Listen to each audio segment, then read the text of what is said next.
Vamos a conversar con don José Herrera Jara, que es el decano del Colegio de Economistas de Lima, para que nos dé también sus opiniones desde el punto de vista profesional y de la orden. Doctor Herrera Jara, buenos días, ¿cómo está usted? Buenos días, Ricardo. Gracias por la invitación. Un placer compartir con su audiencia aspectos técnicos en relación al crecimiento del PBI del Perú en los próximos 6 meses. Correcto. A ver, el primer ministro ha dicho que lo que se aspira es a 4, que es una cifra, digamos, importante, quizás bastante optimista, ¿no? El ministro de Economía hablaba un poco de 3.5, lo decía. A ver, claro, inicialmente hablábamos de 3 o de 3.1. El año pasado cerramos en 3.1, 3.3. 3.3, ¿no? Mire, Sí. y se hablaba también de menos de 2, Se menos hablaba un poco de menos. 2.9 se hablaba, 3, ¿no? sí, Y hemos cerrado en 2.9. 3.3. Quizás podamos llegar al 4% también. Pero, a ver, desde el Colegio de Economistas, ¿cómo observan justamente el manejo económico y las proyecciones hacia fin de año?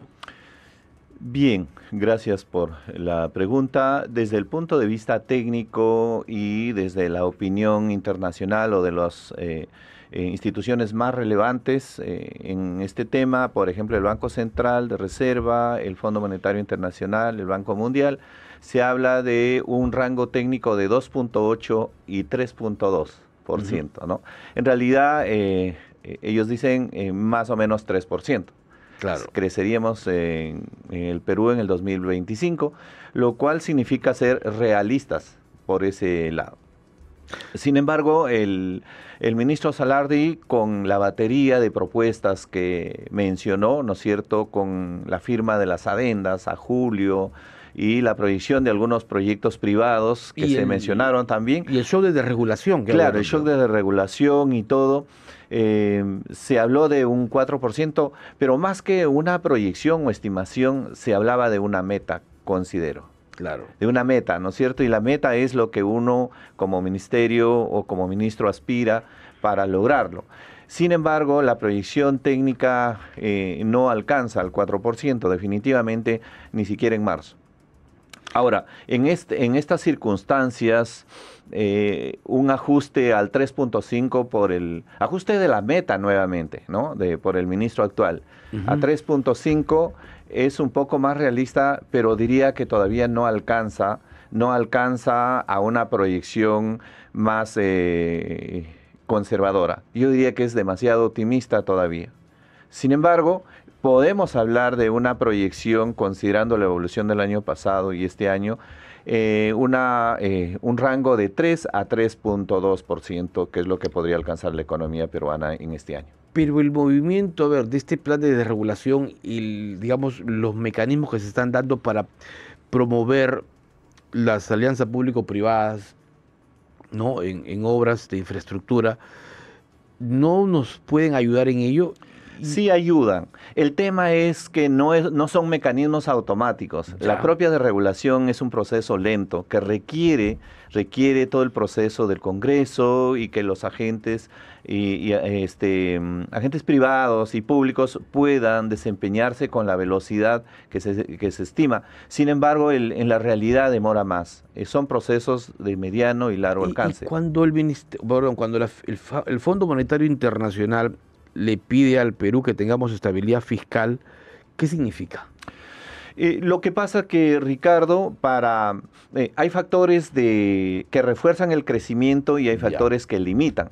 Dentro de los factores limitantes del crecimiento está la estabilidad fiscal, un factor limitante, ¿no es cierto? Y también la desconfianza de los sectores privados en relación a el movimiento o las políticas que puedan implementar el gobierno. ¿La estabilidad fiscal va de la mano con el déficit fiscal? La estabilidad fiscal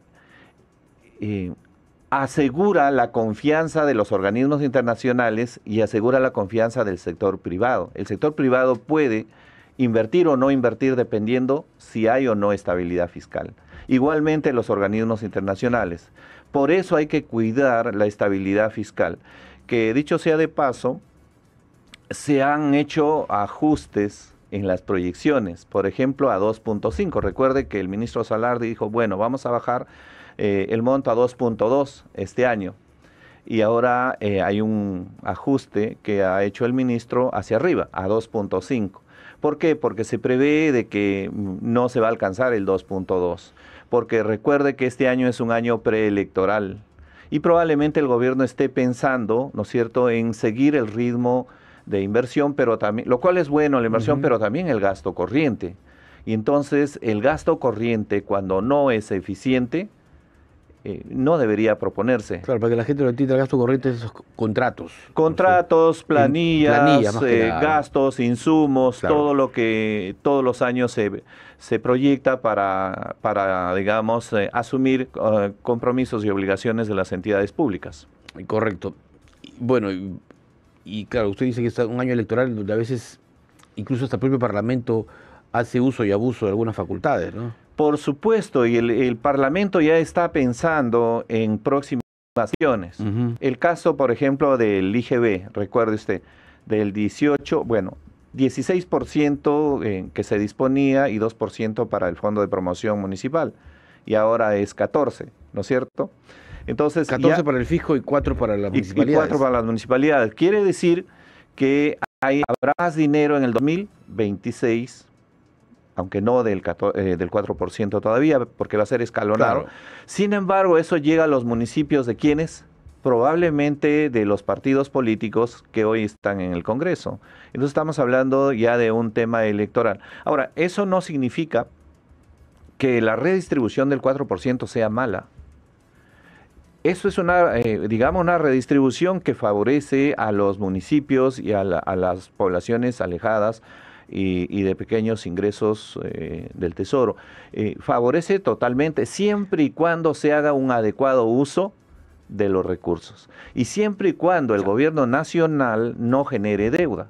Y por ahí va el manejo, ¿no es cierto? Los programas nacionales que hemos estado hablando, el gobierno últimamente concentró, a diferencia de la descentralización propuesta, concentraron los fondos. Entonces, si hay una redistribución entre gobierno nacional, inversión pública, y gobiernos locales, en tema digamos, la caja fiscal, no habría ningún problema. O sea, podríamos llegar al 4% siempre y cuando se cumplan las reglas de juego que usted nos acaba de precisar.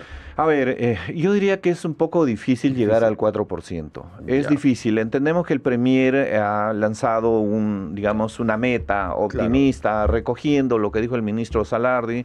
Hay factores que podrían ayudar y favorecer, pero estaría en el rango demasiado optimista.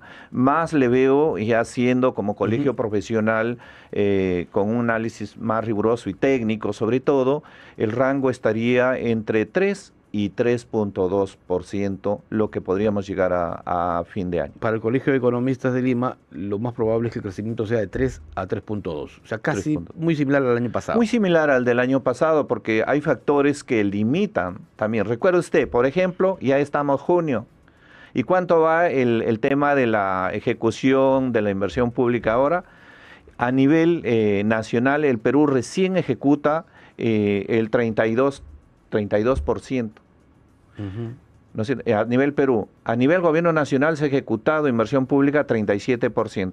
A nivel de gobiernos regionales estamos en el 32% y a nivel de gobiernos locales solo el 28, 27%. Cuando deberíamos estar cerca del 50%. Cerca del 50%. Entonces, ¿qué es lo que mueve la economía, la inversión pública? El consumo privado. En el consumo privado sí hay, digamos, incentivos y es favorable. Eso está ayudando la minería, la gran minería, la agroexportación. Son factores que ayudan.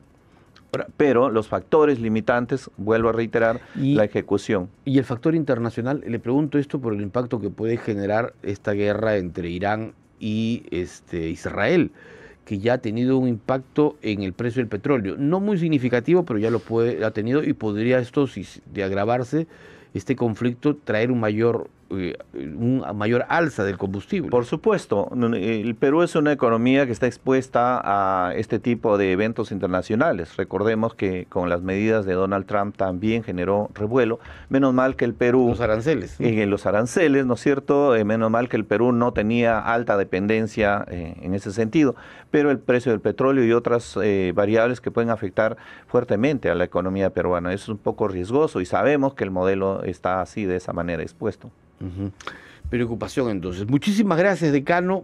muy amable por estar con nosotros, al doctor José Herrera Jara, decano del Colegio de Economistas de Lima. Muchísimas gracias. Agradecemos a ustedes por el espacio, a nombre del Colegio de Economistas de Lima, siempre preocupados por un análisis riguroso, técnico, en favor del país. Muy amable.